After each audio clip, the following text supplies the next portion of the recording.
சிந்து நதிநீர் ஒப்பந்தம் தொடர்பாக பாகிஸ்தான் தண்ணீர் நெருக்கடியை சந்தித்து வரும் நிலையில் அந்நாடு இந்தியாவுக்கு பகிரங்க எச்சரிக்கை விடுத்திருக்கிறது. வாருங்கள் இதுகுறித்து பார்க்கலாம்.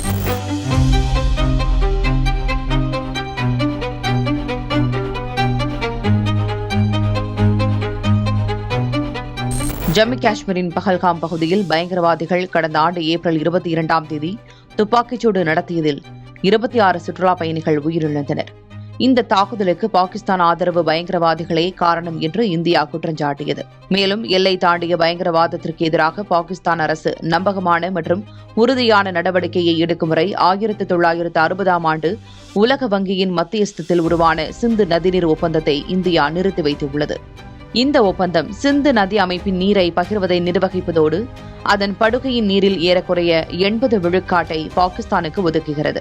இது அந்நாட்டின் விவசாயம், நீர்ப்பாசன அமைப்பு மற்றும் பரந்த பொருளாதாரத்திற்கு மிகவும் இன்றியமையாததாக அமைகிறது.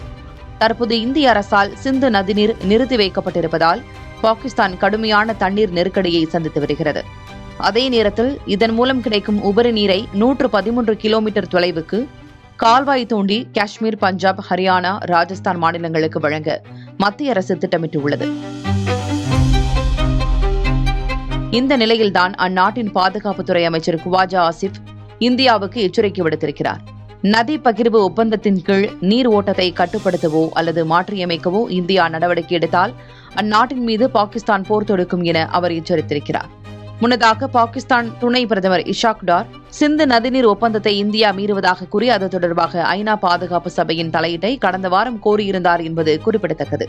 இந்த விவகாரம் அணு ஆயுதங்களை கொண்ட இரு அண்டை நாடுகளுக்கும் இடையிலான உறவுகளில் மேலும் விரிசல்களை ஏற்படுத்தியுள்ளன.